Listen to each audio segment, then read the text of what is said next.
you suspect me of committing? Criminal trespass. When was I given a trespass notice? These folks told you that you were supposed to leave. Well, you know that I wasn't inside the building, so they did not tell me to leave. What crime, I'm going to put this out. What crime, again, do you suspect me of committing because I was not present when that happened? I was just talking to you. You were inside the building. Right, because the police told us to stay put. The other deputy that got out of, I think it was that car. Sure. So he told me to stay. So we need this information because you're saying that you want to file a complaint. I'll file a complaint online, but I'm asking you, if you're trying to ascertain my identity, what crime do you suspect me of committing? It cannot be trespassing because I was not in there. And when I did go in there, I was not asked to leave. And then I followed the directives of the other officer's lawful order to stay. Mm-hmm. Right. So I need your name and your information so we can investigate the crime that you're saying that was committed. Okay, and I can provide a statement via email. If I choose not to be a witness and then I change my mind, or I provide statements by coming into the department or via email, I can do that. But to ascertain my identity, you need to have probable cause or reasonable articulable suspicion that I am about to, or I'm currently committing a felony or a misdemeanor. You're close on that, but yeah, I'll give it to you. Thank you, sir. I appreciate that. So we'll give them cards. And I do apologize for the way I came at you, Sergeant Marion. I was just upset with the incident, and as to you as well, because that was not fair to you. It's just, he's disabled, he just had a heart issue, and I didn't have the ability to watch everything go down to see how it escalated or de-escalated, so I was called in and I see this melee happening, and that's not your fault.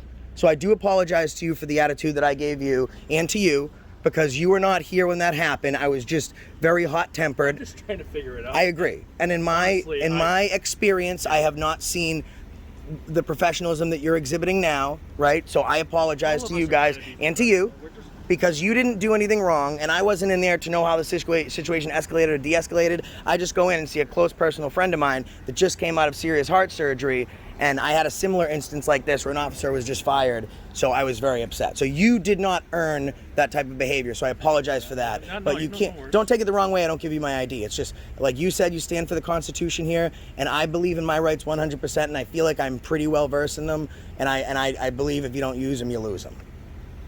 Fair enough. You're pretty close on that stuff, which I can respect. Let me go talk to these guys and let's figure out what we're going to do.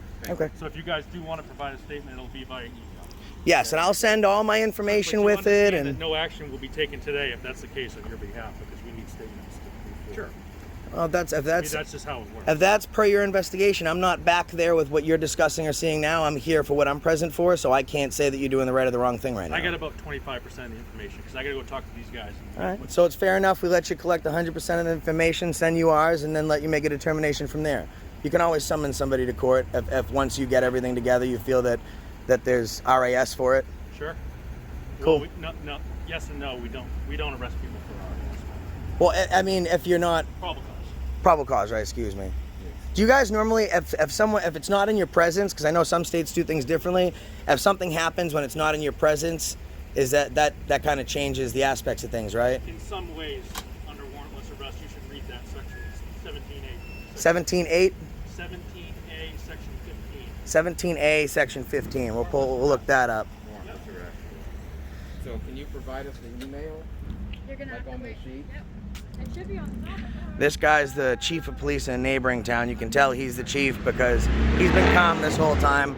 I'm stubborn. I don't like to apologize, but when I'm wrong, I do. He's never escalated the entire time, so there was no reason for me to speak to him that way. Just sometimes when you're in situations, but that's good to see, because when a citizen can get angry or upset or aggressive, to know that you can maintain your control is it says a lot, especially being the chief, because it shows that it's leadership by example. So we could probably expect the same from your officers. So I appreciate that. Now, we're not here to try and I'm gonna. I heard you say it inside, so I'm okay. You're good. All right. So you're gonna give us statements. Did we give you a card? No, I'm waiting for that. All right, I'll do that right now. As long as an email address is on it, that'll be good. Yeah, my email address is right on it. Yeah. But I also need video too. Yep. Yeah, we can send that over. I don't know if this is going to be too big to send. So what I have is a free secure file share service, and it'll go right to a Google Drive. You can click a link. If that's not something, I've sent it to police departments before. If that's not something you feel comfortable with, I can send you. I can UPS you guys an SD card. I'm super versed on the law, but technology, I'm not so much. So I'll send you an SD card. Perfect. Yeah, we can transfer. So you guys are being trespassed from the property. You're not to return. Okay. If you return or remain, against this lawful order, then you're going to be arrested. Okay, I understand what you're asking me, but so what crime did I commit for a trespass to be effective? Criminal trespass. Right, but I'm being trespassed, so what was the crime that I committed to be trespassed from a public facility? Criminal trespass. What? Yeah. Okay, but Disorderly conduct, criminal trespass. so you're saying that I was disorderly? Right now I'm saying that you're criminally trespassing the property. Okay, but the crime that you're using to trespass me is disorderly conduct. I mean, yeah, he wasn't even inside when you guys came.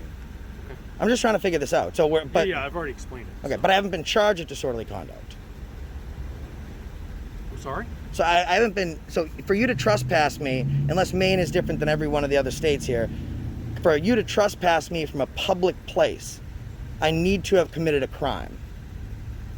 Well, not specifically. No, there's actually a lot of case law on that. Okay, which case law are you referring to? I'm not gonna. I can't be a roadside lawyer, but the authorized person of this establishment has requested that.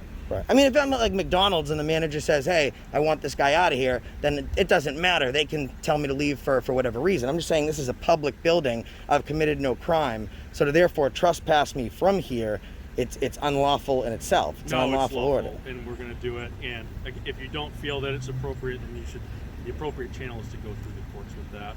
Okay, so can I get a written trespass notice then? You won't give me your name. Well, I'm saying, well, that's the whole point, right? I can't give you a written. You can't, but my point is, you can't get my name because I haven't committed a crime.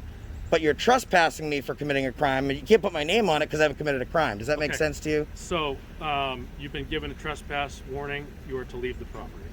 Well, we're still waiting on the contact information for the city manager. I got it. Oh, the city manager. No, He was supposed to get it. So I'll just ask him and you real got my quick. email. You can email me with any questions.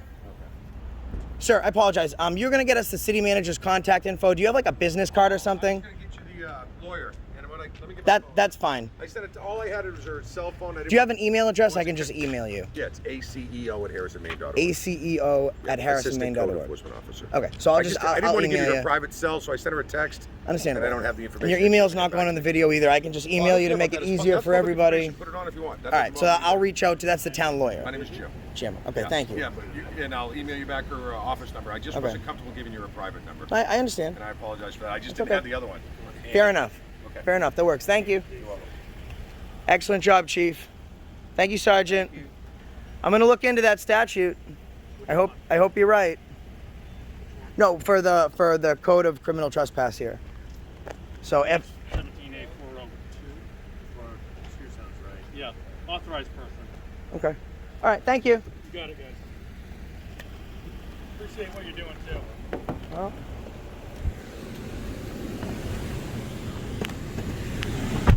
And that's how it works, guys. No IDs given. I mean, I know some people will bend when they threaten arrest, but here's the thing, and I was saying I wasn't going to get arrested today. I got enough stuff going on, but I was absolutely willing to get arrested for that. 11450 is that firefighter's plate number. They're going to try and get ours right now. They're trying to memorize it. And that's the reason we stopped you today. Freeze, motherfucker, I'm out.